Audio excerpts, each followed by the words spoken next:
दोस्तों नमस्कार, स्वागत है आपका बड़ी खबर बड़े खुलासे में।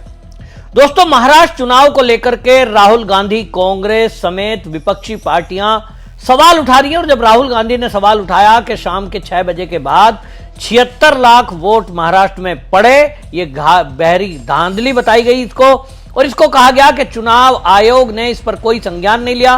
तो राहुल गांधी ने आरोप लगाया कि चुनाव आयोग तो मैच फिक्सिंग कर रहा है और यह महाराष्ट्र का मैच फिक्स था। उन्होंने आगे भी आरोप लगा दिया कि बिहार में होने वाले चुनाव में भी इसी तरह मैच फिक्सिंग रहेगी। यानी पहले ही राहुल गांधी ने यह आरोप लगा दिए चुनाव आयोग पर कि वो बायस्ड है। राहुल गांधी देश या विदेश में इसी तरह देश की संवैधानिक संस्थाओं पर सवाल उठाते हैं, उन्हें बदनाम करते हैं, लेकिन महाराष्ट्र की हाई कोर्ट ने इन सबको झटका दिया है। जो चुनाव आयोग की जो प्रक्रिया है इस पर सवाल उठा रहे थे और महाराष्ट्र चुनाव पर धांधली बता रहे थे, इन सबको हाई कोर्ट ने झटका देते हुए यह कह दिया कि ये सब का सब गड़बड़ी के दावे, कोई ठोस इनका आधार नहीं है और यह हताशा में किया गया हास्यास्पद दावे हैं, इसके पीछे कोई तथ्य नहीं है और याचिका को रद्द कर दिया। याचिका रद्द करना मतलब राहुल गांधी को झटका। हालांकि ये याचिका जो लगाई गई थी ये वंचित बहुजन विकास अघाड़ी पार्टी ने लगाई थी, कांग्रेस की तरफ से कोर्ट में याचिका नहीं लगाई गई थी। कांग्रेस तो जानती है कि कोर्ट में जाएंगे तो सुप्रीम कोर्ट तक में भी चुनाव आयोग को क्लीन चिट मिली है और उनको पता है कि कोर्ट में इनकी जीत होनी नहीं है। राहुल गांधी को केवल देश की संवैधानिक संस्थाओं पर सवाल उठाना है, देश में अराजकता फैलानी है और दुनिया में यह बताना है कि मैं तो प्रधानमंत्री बनने लायक आदमी हूं, मैं तो प्रधानमंत्री बन ही जाता अगर ईवीएम से चुनाव के बजाय बैलेट पेपर से होते। राहुल गांधी से कोई ये नहीं पूछता कि भाई बैलेट पेपर से ईवीएम तुम ही लेके आए, यानी कांग्रेस की सरकार लाई। जब मोदी जी 2014 में देश के प्रधानमंत्री बने, केंद्र में भाजपा की सरकार आई, तब तो कांग्रेस थी 2014 में। अगर चुनाव आयोग बायस्ड हो सकता है, देश की संवैधानिक संस्थाएं ईडी सीबीआई बायस्ड हो सकती हैं, फिर तो कांग्रेस ने की होंगी। तो ये तो बीजेपी को कांग्रेस से पूछना चाहिए कि देश की आजादी के बाद से 70 साल सत्ता में आप रहे और आरोप लगा रहे हो अब जब सत्ता का परिवर्तन हुआ है। कुछ इसी तरह का जो है हाई कोर्ट ने भी आदेश दिया।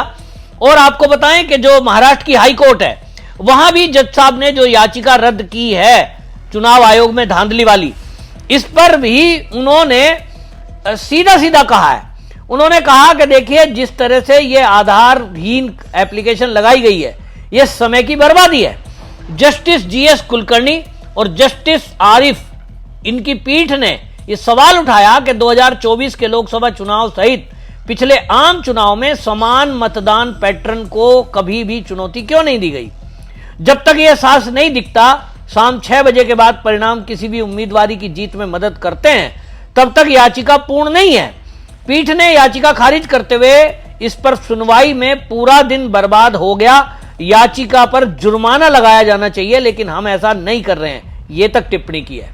यानी कोई अगर और दूसरी एप्लीकेशन लेकर जाएगा तो ये कह रहे हैं जज साहब कि आप हमारा टाइम वेस्ट कर रहे हो।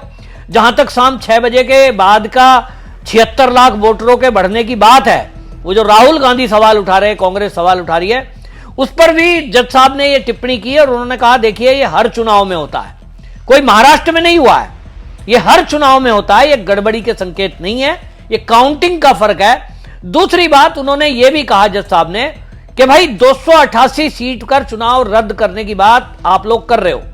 ये जो पार्टी जो कोर्ट में गई थी वंचित बहुजन विकास अघाड़ी, इन्होंने कहा जज साहब ने कि जितने लोग जीत कर गए हैं, चाहे वो कांग्रेस के हों, चाहे वो एनसीपी के हों, शरद पवार वाली या उद्धव ठाकरे वाली पार्टी के, वो तो नहीं कह रहे हैं कि चुनाव दोबारा कराओ। जज साहब का ये पॉइंट की बात है कि आप आरोप लगा रहे हो, कांग्रेस आरोप लगा रही है कि चुनाव में महाराष्ट्र में धांधली हुई है, तो क्या राहुल गांधी ये कहना चाह रहे हैं कि महाराष्ट्र में तो कांग्रेस की सरकार आती, बीजेपी की कैसे आ गई।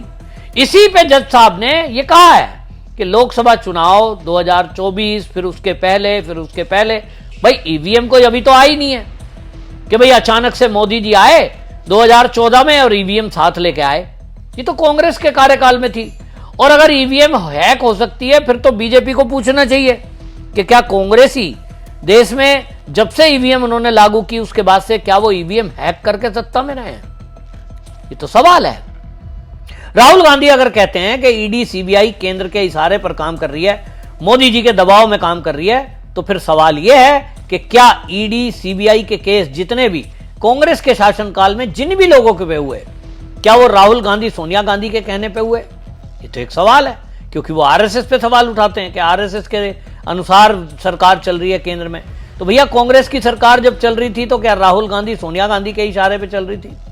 इस पर हालांकि चुनाव आयोग ने भी जवाब दिया और चुनाव आयोग ने कांग्रेस को पत्र लिखकर यह जानकारी दी। उन्होंने कहा, देखिए जिस तरह से आप चुनाव पे सवाल उठा रहे हैं, 1,01,186 बूथ स्तर के अधिकारी, बीएलओ स्तर के अधिकारी, 288 निर्वाचन नामांकन अधिकारी, 139 सामान्य पर्यवेक्षक, 41 पुलिस पर्यवेक्षक, 71 व्यय पर्यवेक्षक और 288 रिटर्निंग अधिकारी, ये सब चुनाव की प्रक्रिया में शामिल थे।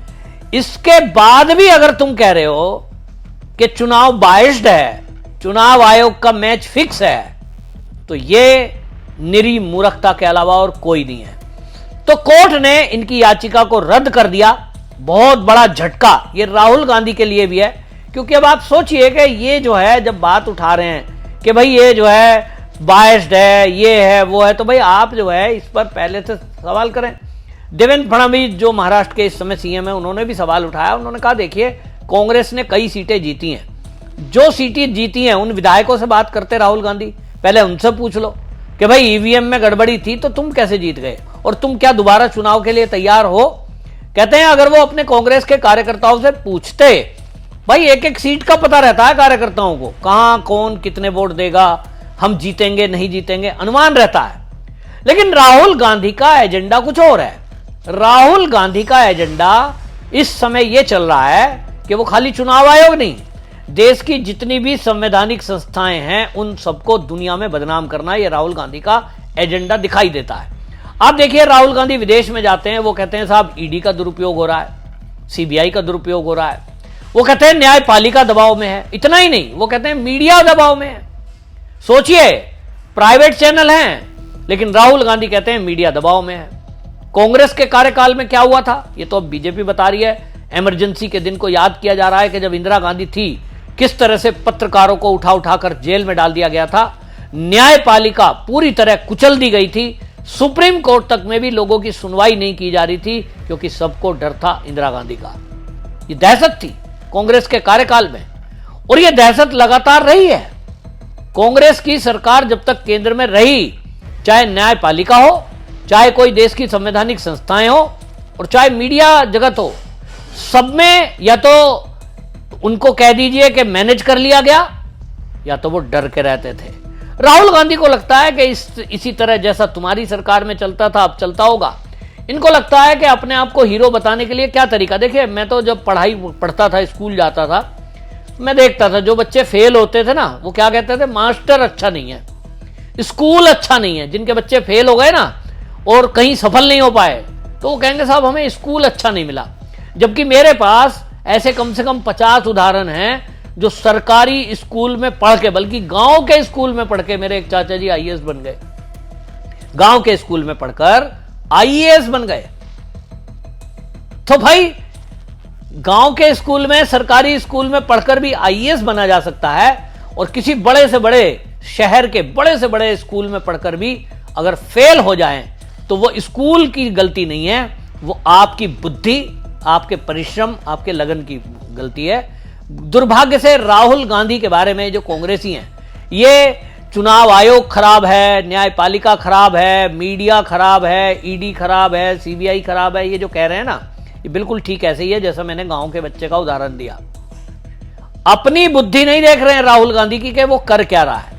अरे देश के हित के काम करो, देश के हित का बयान दो। विदेश में जाते हो तो देश की बड़ाई करो, जैसे शशि थरूर कर रहे हैं, तो लोग पसंद करेंगे कि राहुल गांधी विदेश में गए थे, भारत की बात करके आए। देश पे इतना बड़ा संकट आया, आतंक की घटना के बाद 22 अप्रैल के ऑपरेशन सिंदूर हुआ, एक तरह से युद्ध के हालात, लेकिन राहुल गांधी उसमें भी कमी ढूंढ रहे हैं, सेना पर सवाल उठा रहे हैं। अच्छा होता राहुल गांधी शशि थरूर की तरह किसी देशों में जाकर हमें सुनने को मिलता कि राहुल गांधी पाकिस्तान को एक्सपोज करके आए हैं, दुर्भाग्य से आपने कभी सुना है कि राहुल गांधी ने पाकिस्तान की बुराई करी हो, चीन की बुराई करी हो? सुन नहीं सकते आप। फिर ये कांग्रेस ही चाहते हैं कि राहुल गांधी को जनता वोट देकर और इनको सत्ता में प्रधानमंत्री बना दे। ऐसा हो पाएगा क्या? और इसीलिए राहुल गांधी बौखलाया हुआ है। जो हाई कोर्ट का निर्णय आया महाराष्ट्र का, ये बहुत सराहनीय है और ये पूरी कांग्रेस समेत बाकी विपक्षी पार्टियों को झटका है और पूरे देश को समझना होगा कि जो कोर्ट ने कहा है, जो जज साहब ने कहा है, वाकई में ये समय की बर्बादी और ये केवल हताशा में होकर इस तरह की बातें कर रहे हैं। इनकी याचिकाओं को खारिज कर दिया गया, ये बहुत सराहनीय कदम है। लेकिन आप इस मैसेज को, इस खबर को बाकी लोगों को भी बताएं ताकि पता चले कि राहुल गांधी का असल में मकसद क्या है।